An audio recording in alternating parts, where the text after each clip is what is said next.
রাজ্যে ভয়াবহ বন্যায় কৃষির ব্যাপক ক্ষয়ক্ষতি। তেলিয়ামুড়ার 22 গড়িয়ায় কৃষি জমির মাত্রাধিক ক্ষতিগ্রস্ত কৃষকদের মাথায় হাত।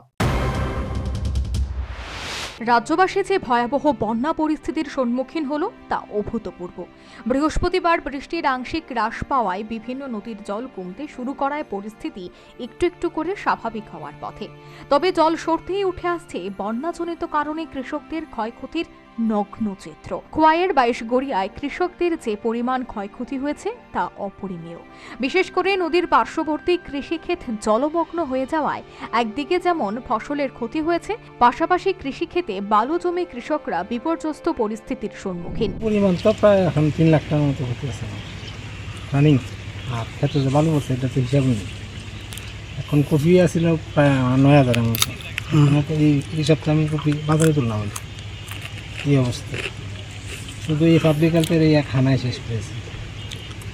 ওদের মধ্যে যে হানা বয়াইছে, অন্য বছর যে হানা দিত ফ্লাড এলে হানা দিয়ে উঠতে দিত, এবার এত ড্রাইভ দিছে হানা দিয়ে আর উঠছে না ওটাতে এক সাইডে জলটা চেক করেছে, সেইটা এই সাইড পুরা ভেঙ্গা সেরা এই ফ্লাড মারেছে। এখন যে ক্ষতির পরিমাণ শুধু ফসলেও প্রায় 3 লাখ টাকা। এরপরে যে বালু পড়ছে, বালুর তো হিসাবই নেই। বালু বাড়াইতে কত লাখ লাগবে। এর দিকে আপনারা আবার খুব চাষ করতে পারবেন? চাষ করতে বহুত সময় লাগবে, এই বালু কাটাইতে লাগবে, তারপরে আবার নতুন করে পুঁজি বাটার ব্যাপার আছে। রানিং ফসল হইতে গেছে। কতখানি ক্ষেত নষ্ট হয়েছে যে এলাকা? এই এলাকা নষ্ট বলতে কমসে কম 25-30 কানি খেতে বালু উঠছে।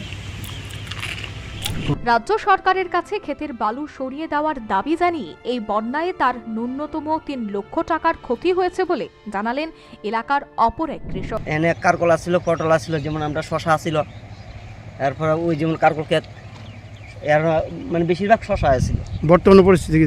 বর্তমানে পরিস্থিতি কি, তখন তো আমরা কোনো কিছু পাইতেছি ক্ষেত করতে পারবেন না, এখানে আর কোনো ক্ষেত করা যাইত না।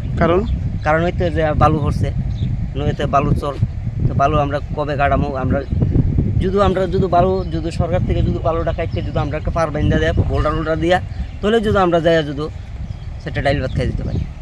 নাম কি আপনার? রঞ্জিত দাস। আপনার কিসে ক্ষেত ছিল? আমার শশা খাচ্ছি। কেমন লোকসান হইব? প্রায় লোকসান 3 লাখ টাকার মতো। কার্যত বন্যা পরিস্থিতিতে রাজ্যের কৃষকরা বর্তমানে ব্যাপক ক্ষতির সম্মুখীন। এক্ষেত্রে তেলিয়ামুড়ার 22 গড়িয়ায় বন্যার জলে ক্ষেতের ফসল নষ্ট হওয়ার পাশাপাশি জমিতে নদীর বালি জমে যাওয়ায় কৃষকরা দীর্ঘমেয়াদী সর্বাধিক ক্ষতির সম্মুখীন বলেই বিশেষজ্ঞরা মনে করছেন। Bureau report, news vanguard.